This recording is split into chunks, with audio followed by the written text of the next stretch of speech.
अस्सलाम वालेकुम उर्दू डिस्कवरी के मुअज़्ज़िज़ साथियों, वीडियो शुरू करने से पहले नए दोस्तों से अर्ज़ करते चले कि पहले उर्दू डिस्कवरी को सब्सक्राइब करते हुए मौजूद बेल आइकन को भी दबा लें ताकि हर नई वीडियो की नोटिफिकेशन आप तक बासानी पहुंचती रहे। तो आए नाजरीन, चलकर आज के मौजू का आगाज़ करते हैं। कारून के ख़जाने के मुताबिक आपने तारीख़ी हकायक और मुहावरे तो सुने होंगे। ये वही शख्स है जिसका जिक्र अल्लाह ने कुरान मजीद में निशान इबरत के तौर पर किया है। दोस्तों, कारून का किस्सा इसराइली और इस्लामी दोनों रिवायतों में मौजूद है। इब्न अब्बास रज़ी अल्लाह ताला अन्हो से रिवायत है कि कारून मूसा अलैहिस्सलाम के चचा यसूर का बेटा था। कारून को अल-नूर के नाम से भी पुकारा जाता था क्योंकि उनकी आवाज़ बहुत सुरीली थी और शख्सियत भी बहुत पुरकशिश थी। कारून इसराइल का वो अमीर तरीन शख्स था जिसके ख़जाने की चाबियाँ 300 ऊँटों और खच्चरों पर लाद दी जाती थी और हर चाबी चमड़े की होती थी जो एक ख़जाने की चाबी होती थी। इंसानी तारीख़ में कारून जितनी दौलत शायद किसी के पास हो। वो इंसानी तारीख़ का सबसे अमीर तरीन शख्स था। कारून जवानी में अपने कौम का सबसे बाअखलाक और बाअदब शख्स था। नीज़ कारून तौरात का बड़ा आलिम दीन भी था क्योंकि इसकी परवरिश हज़रत मूसा अलैहिस्सलाम के साये में हुई थी। वो तौरात की खूबसूरत आवाज़ में तिलावत करता था। यही वजह थी कि लोग इसका बहुत अदब व एहतराम किया करते थे। कारून इब्तिदा में हज़रत मूसा अलैहिस्सलाम पर ईमान ले आया और जब बनी इसराइल को तिब्तियों की ग़ुलामी से निजात मिली तो वो उनके साथ मिस्र छोड़कर सरज़मीन मऊद की तरफ हिजरत कर गया। वहाँ उसके हालात काफ़ी बदल गए और उसके पास बेशुमार दौलत आई और देखते ही देखते अपने कौम का अमीर तरीन शख्स बन गया, जिसका जिक्र अल्लाह ताला ने कुरान मजीद में यूं किया है। बेशक कारून मूसा की कौम से था, फिर इसने एक कौम पर ज़्यादती की और हमने इसको इतने ख़जाने दिए कि इनकी कुंजियाँ उठाना एक ताकतवर जुमात पर बारी थे।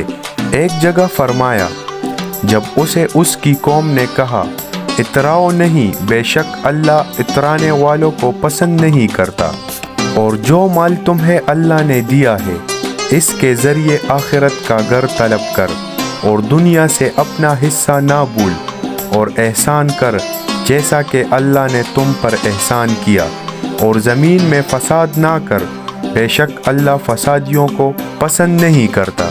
जब ज़कात का हुक्म नाजिल हुआ और हज़रत मूसा अलैहिस्सलाम ने कारून से अहद लिया तो उसने वादा किया कि वो अपने माल का 1000वां हिस्सा ज़कात निकालेगा। जब उसने अपने माल का हिसाब लगाया तो एक बहुत बड़ी रकम ज़कात की निकली, लिहाजा उसके दिल में हिर्स और लालच पैदा हो गई और वो ज़कात का मुनकर हो गया। उसने एक गंदी चाल चली। उसने बनी इसराइल में एक ग्रोह को जो उसके साथ हिमायती थे जमा किया और कहा, ए बनी इसराइल, मूसा अलैहिस्सलाम ने हमें बहुत से अमूर का हुक्म दिया जिस पर तुम लोगों ने इसकी पैरवी की। अब वो तुमसे तुम्हारा माल भी लेना चाहता है। एक फाहिशा औरत को लेकर आओ ताकि उसे कुछ पैसे देकर मूसा अलैहिस्सलाम को बदकार साबित किया जा सके। कारून ने अपने कौम को जमा किया और हज़रत मूसा अलैहिस्सलाम से पूछा, ज़िना की क्या सज़ा है? हज़रत मूसा अलैहिस्सलाम ने फरमाया, जो भी ज़िना कर ले, चाहे इसकी बीवी भी हो, मगर इसे संसार किया जाए हत्ता कि वो मर जाए। कारून ने हज़रत मूसा अलैहिस्सलाम से कहा, हत्ता कि ये काम आपने सरंजाम दिया हो तो भी?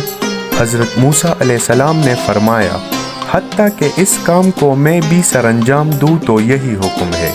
तो कारून ने कहा, बनी इसराइल ये गुमान करती है कि आपने एक फाहिशा औरत से ज़िना किया है।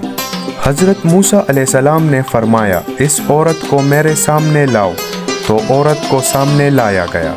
हज़रत मूसा अलैहिस्सलाम ने फरमाया, ए औरत, इस अल्लाह की कसम जिसने इसराइल के लिए दरिया को पार दिया और आफियत और सलामती के लिए दरिया के पार कराकर फ़िरौन से निजात दी, सच कह दे कि आखिर वाक़या क्या है।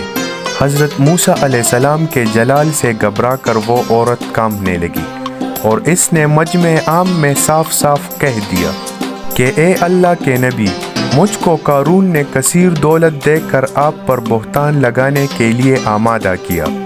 اس وقت موسیٰ علیہ السلام آبیدہ ہو کر سجدہ شکر میں گر پڑے اور بحالت سجدہ آپ علیہ السلام نے یہ دعا مانگی کہ یا اللہ، قارون پر اپنا قہر و غضب نازل فرما دے، لہٰذا وہ تمام لوگ جو قارون کے ساتھ تھے وہ اس سے جدا ہو گئے۔ موسیٰ علیہ السلام نے اللہ تعالیٰ کے عزم سے زمین کو حکم دیا تو زمین پھٹ پڑی اور قارون اور اس کے پیروکار اس میں دسنے لگے، اور دیکھتے ہی دیکھتے قارون اور اس کا مکان اور اس کے خزانے سب اس زمین میں دنس گئے۔ جب یہ زمین میں نابود ہو گئے تو زمین کا شگاف دوبارہ بند ہو گیا۔ قارون کے اس دولت کے مطابق بہت سے حقائق موجود ہیں، اور یہ تا قیامت قارون اور اس کا خزانہ غرور اور تکبر کرنے والوں کے لیے عبرت کی نشانی رہے گی۔